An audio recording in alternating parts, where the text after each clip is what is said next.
That's a big fish. Hello everyone and welcome back to part 3 of my most common Australian flies. This is a Hare Dubbing Nymph. It is dead easy to tie and uses minimal material. In the vise we have a size 16 jig hook. The bead I'm using is a 2.4mm countersunk tungsten bead. Feel free to change this up. The thread will be a Semperfli Classic wax thread in 8/0. The colour of choice is brown, and I'd have to say this is my most used thread.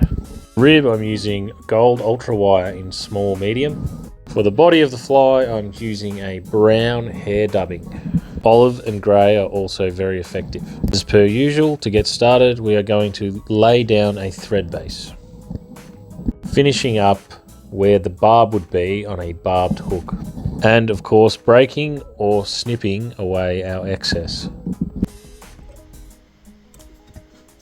Next up we add in our gold wire along the side of the hook, tying it in nice and securely, wrapping forward up to the back of the bead. And once we're happy with that, we just build up a bit of a taper with our thread. I do this with most of my nymphs. It just gives you a good base for when you tie your body material.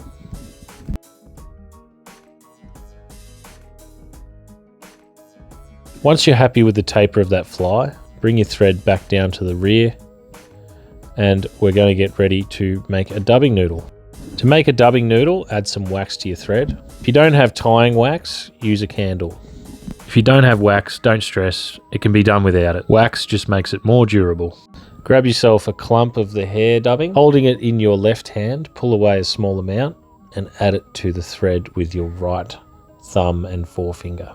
Just add little bit by little bit until you're happy. I like to roll it on in one direction. I find it stays on the thread a lot better that way. If you're a beginner fly tyer, just take your time and work on getting a nice, even dubbing noodle.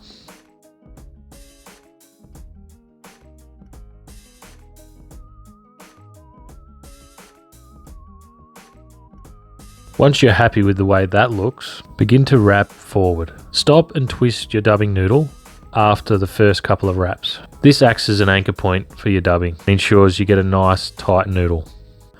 From here we're going to wrap up to the back of the bead, building a taper up as we go and making sure we get a nice nymphy sort of shape to this fly.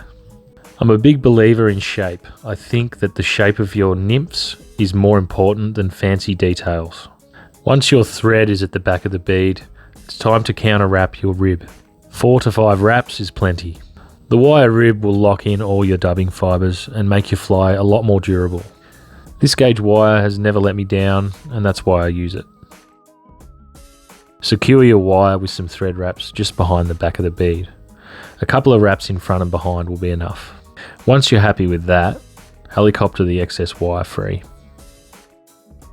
For our next step, we're going to make a second dubbing noodle.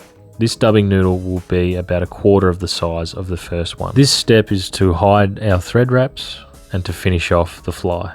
Wrap the noodle nice and tight up behind the bead, creating a bit of bulk. Don't be too stressed if you've put too much in, we'll brush it out later. Our second last step is to whip finish the fly. I would recommend adding some sort of glue, so either super glue or varnish. I didn't in this situation, but it is best practice and it adds to durability. Once that thread is nice and secure, snip away the excess. Now it's time for our final step, which is brushing out the fly with a dubbing brush or a piece of Velcro. If you don't have a dubbing brush, a paddle pop stick and a piece of Velcro works just fine. The idea here is to free some of the trapped fibres and just give the fly a nice leggy or buggy look. And that is it. It doesn't get any more simple than that. I can fish this fly confidently in any Victorian or New South Wales stream. And of course, feel free to change the colour of the bead, the size of the bead, the colour of the dubbing, and the size of the hook. Thank you very much for watching, and I will see you on the next video.